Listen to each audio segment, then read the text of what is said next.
Maayong utusugbog sa mga nagsunod ng among pagsibiya Miyerkules karon Hulyo 29 tuig 2015. Kini si Jason Doval ug kini ang Sun.Star Pilipinas.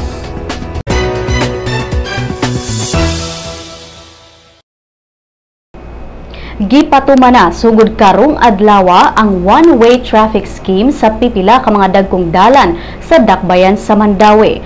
Mato ni Chief Glenn Antigua sa Traffic Enforcement Agency of Mandaue o TEAM nga sugod alas 6 kaganinang buntag andam na ang mga traffic enforcers aron sa paggiya sa mga motorista sa mga kabag-uhang gipatuman.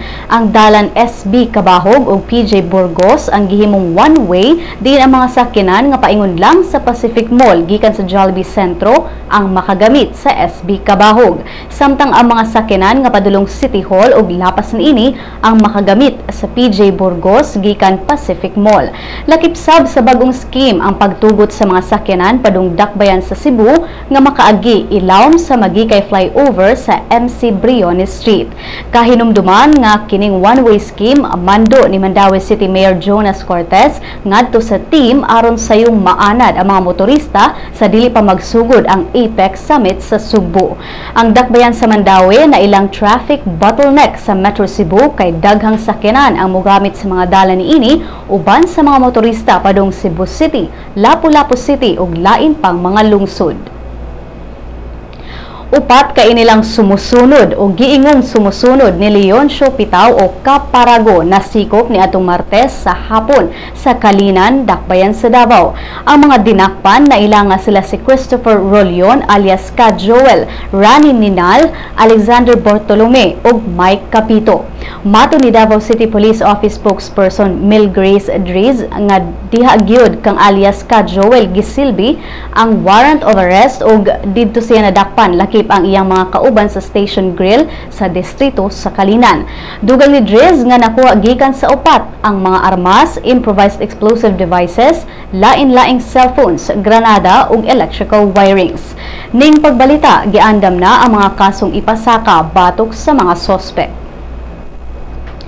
Mga grupo nga supak sa pagtukod sa mga coal power plants sa Northern Mindanao ni padayag sa ilang mga punto kung anong supak sila niini. Ang Core Movement o Philippine Movement for Climate Justice miklaro sa ilang unom ka mga punto nganong angayang supakon ang katukuran sa coal-fired power plants sa Northern Mindanao.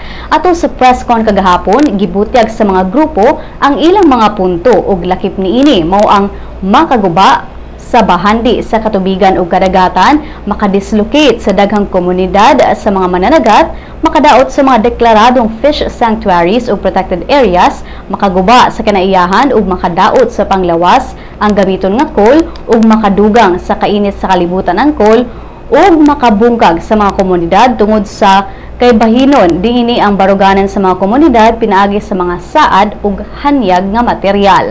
Ang mga grupo gikan pa sa ilang marcha protesta gikan ni adtong nakalabayng Domingo sa Lanao del Norte hangtod sa Iligan City. Kini aron sugdan nga pagtukod nga sa coal power plant sa GN Power nga gipanag-iya sa Ayala Group of Companies.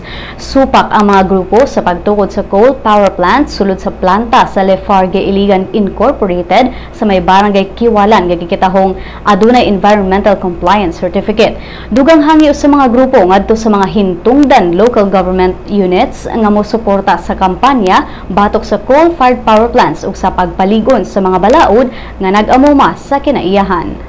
Tulo ka mga sundalo ang namatay samtang laing 13 ang nasamdan nunot sa nahitabong panagbangi sa mga kasundaluhan ug mga rebelde sa probinsya sa Kalinga sa rehiyon sa Cordillera Administrative Region. Mato ni Brigadier General Paul Atal nga nahitabo ang panagbangi niadtong Lunes diin ang mga rebelde migamit og mga landmines sa pagpang-atake batok sa gibana-banang 30 ka mga sundalo nga nagbiyahe ni adtong tungura sa usa ka lungsod sa Kalinga. Sigo ni Atal nga gipabusikal sa mga rebelde ang mga landmines ug dayon nakig sinukliay ug pinusilay sa mga sundalo. Ning pagbalita, wala pa gipanganlan ang mga namatay ug nga mga sundalo ug ang mga naangol. Gihulagway ni Atal ang paggamit og mga landmines sa mga rebelde nga usa ka senyales sa pagkatalawan. Ug ganiya ang mga balita gikan sa ubang bahin sa nasod.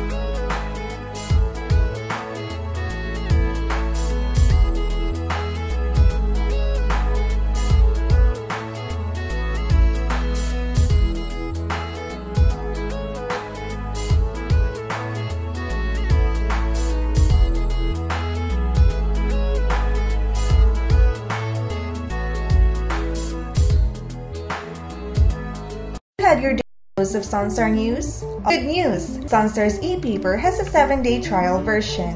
You can now check on the recent headlines on your desktops, tablets, or smartphones. From the hottest news to the latest updates on any publication. You may register with the following steps. First, go to the website www.sunstar.com.ph. Click the e-paper button on the upper right corner of the page. Click the subscribe button of the new user icon. Fill in the required field of information for registration. Once you're done, don't forget to mark the I have read and agreed to the terms of use and the privacy policy. Click Next. Step 2 will let you choose your type of subscription. Since you're subscribing for the free version, click on the Sun.Star Cebu free trial. Click Next. The end of the registration will lead you to the page of today's headlines. Enjoy your 7-day free trial subscription. For more information, visit www.sunstar.com.ph. Welcome to the newest member of the Sun.Star family, My Sun.Star, a mobile application that allows you to remove all the online clutter and focus on what you want, what you need. To enjoy our latest edition, you must have an Android device, a mobile phone or tablet. Go to the Google Play Store, type My Sun.Star in the search box. Click on Search. Once brought to the application, click on Install. Wait. When download is complete, click Open. You will be brought to the login page. You may use your Facebook or Google Plus account to register. If you are already logged into your Facebook, registration is automatic. Next, select your interest. Click on at least 3 categories and at least 1 location like Cebu or Davao or any of the cities in the Sun.Star network. When you're done, click on Done. Great selection! If you do not select any category or location, you will automatically be brought to the News Bits section where you can find, in one glance, a list of news of the day that you should know.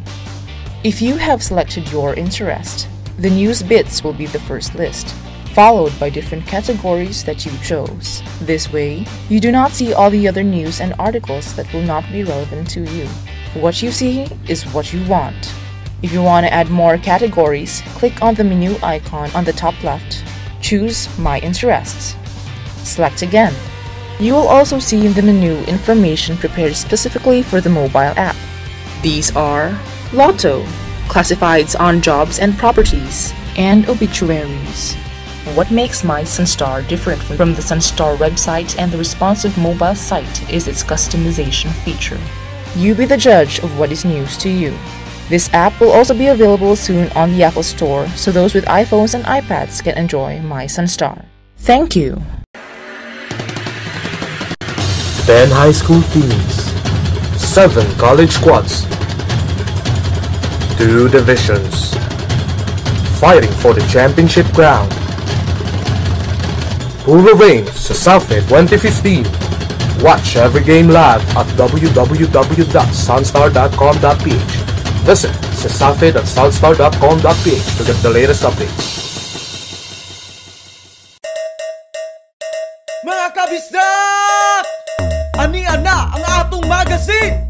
Bisdak! Kabisdak ato ani gikan sa bagatan hangtod norte. Isan asa mapadpad bisayang dako makalupad. Mahigugmaon, matinahuron, matinabangon, mapasigar buhot. Bisayang dako ehemplo sa maayong lumulupyo. Ani anabay ato ni bay original ni bay Bisdak Magazine ni bay. Ang Bisdak Magazine mapalit sa Newsboys ug sa inyong suking tindahan.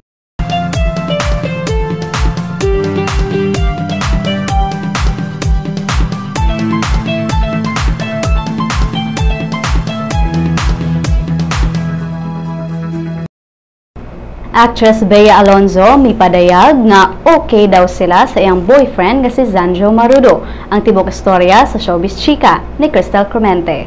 Man sa mga chismis nga dili na maayo ang upat ka tuig nga relasyon, Bea Alonzo mibutyag nga okay sila ni Zanjoe Marudo. Sa press con sa umaabot nga pelikula ni Bea nga The Love Affair ni adtong Lunes, wala gid malikay nga tukion sa media ang estado sa relasyon nila ni Bea og Zanjoe. Tungod ni ini giklaro gid ni Bea nga okay siya og labing okay silang manag-uyab. Niangkon siya nga aduna sila mga giagian kapag sulay apan matod sa aktres nga anaara na sa paghandle sa sitwasyon. Daw gani na workout nila ang ilang rough patches ug nagpabiling malipayon sa usag-usa. Ang showbiz couple baguhay lang nagkuyog pagtambong sa Barrio Fiesta nga gipahigayon sa The Filipino Channel sa London. Crystal Cremente sa Showbiz Chika. Alang sa uban pang Showbiz Chika, bisitaha ang celebrity.sunstar.com.ph ug i-follow pod mi sa Twitter @Sun.Star Showbiz. Sa Lotto results, ania ang mga winning numbers sa 649 Super Lotto o 642 Lotto sa mga bula kagabi. Bulahon unya ang 655 Grand Lotto o 645 Mega Lotto. Ani ang balor sa dolyar gikan sa Bangko Sentral ng Pilipinas. Musunod ang kapalaran gikan sa Sun.Star Super Balita.